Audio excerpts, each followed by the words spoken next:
It's been some time since the Green Engine visited the island of Sodor from the LMER. But because he was new, that didn't make him good. He was rude and confident, and always wanted things done his way or he just wouldn't do it. And he would give Thomas or any tank engine that would be shunting his trains to do it in a very silly and random order, or else he just simply wouldn't pull the trains, much to the annoyance of whoever's sorting out his train. And although he was one of Sodor's more medium engines and wasn't big like Gordon or the big engines, his ego certainly surpassed all of them put together. And he liked to do things his own way, and whenever he felt threatened or outshined by any other engine, he would scream out condescending remarks. "Hey, you're going too fast. Slow down. Ugh, you big engines are too fat." Gordon, despite displaying a lot of confidence, occasionally got hurt and fed up with his nonsense. But thankfully, his reign on Sodor was short-lived, as by 1923, all the loaned engines were sent back to their railways. This was brought to his attention. "I just don't understand, 87546, he moaned. "I brought greatness to this railway, and I might end up being sent back to that scrap iron of a railway. How can I prove that I deserve to be here?" "Why don't you just show them that you're supposed to be here?" said 87546.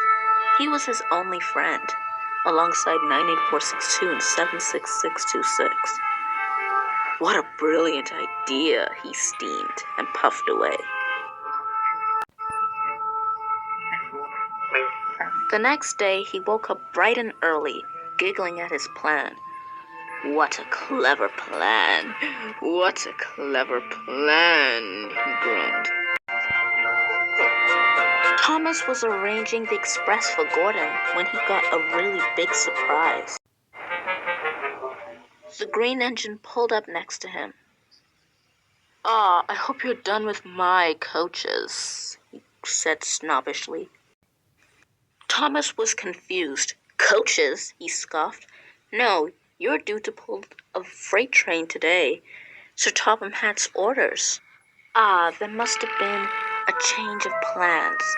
He swept right past the sheds just now and told me that the express train was for me. Thomas knew all about the Green Engine's lying behavior. "Oh yeah? Sure. Right. I don't believe you." The Green Engine was furious, but he tried to keep a straight face. "Then why am I up then, Isn't it a little out of the ordinary for me to be out and about this early, "That is a little odd," said Thomas. "There's a good lad," smirked the Green Engine. "Now off you go before you make me late. Chop, chop, get out of my way." Thomas simply rolled his eyes and puffed away. "Huh, idiot. I can't believe he actually fell for that," he smirked to himself. He moved quickly out of place and went over the points before anyone could wake up and tell him that he's pulling the wrong train. Make way,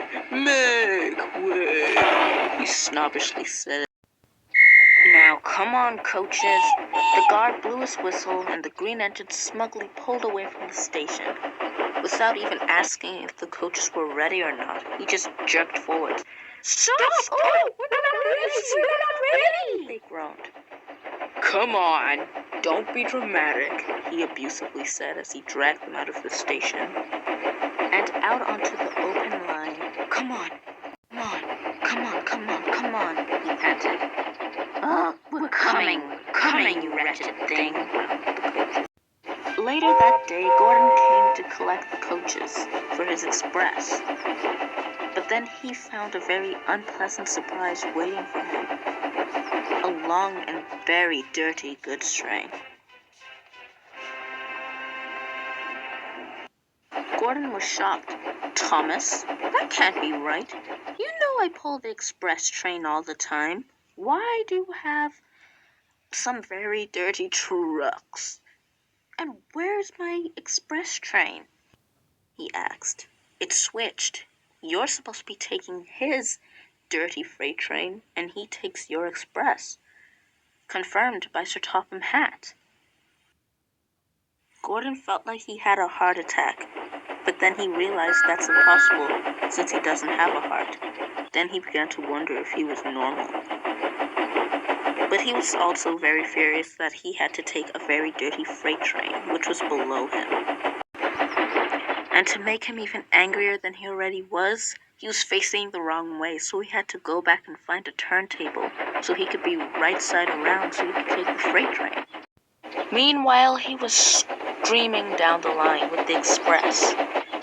That was until he reached the final station where a really firm figure was waiting for him. 66249. What are you doing with the express? And why is Gordon pulling your goods train? Well, sir, I actually don't care. I will meet you at the sheds. Ugh, I knew this day would come. The green engine sulkily went to the sheds without another word. But when he reached the sheds, he saw 4 angry faces glaring at him. It was, of course, Gordon, Edward, and Thomas, and they were livid. Sir Topham Hatt wasn't too happy himself. 66249, he bellowed. You have caused nothing but trouble since you first arrived. You're rude, spoiled, and selfish, and hard-headed, and think that your way is always best, and you've been nothing but rude to us since you first arrived. You are nothing like my purchases that actually worked out well. Look at these 3 engines behind me. Look at how different they are compared to you. You are a wannabe express engine, but you're not an express engine. You are a rude, selfish shunter. Look at Gordon, a real express engine. He's very pompous at times, but he's still kind and makes it easy to run a railway, since he's so fast and strong, pulling the express without fail. Edward's one of my firstest engines to arrive on this railway. Because of his age, engines like you like to pick on him. But does he care? No. He does his work no matter what. And I need that in an engine. And then there's Thomas. Although he arrived the same time as Edward, he's definitely way more immature than him. But his immaturity doesn't stop him from being a really useful engine. Ah, Winston, perfect timing. Now, I bought you in 1912, a long time ago, as an experimental engine from the LYR. You are an experiment, Winston, but you are a really useful engine. You're old, you're wise, and you're savvy. You're really useful and use your wisdom to help out the younger engines.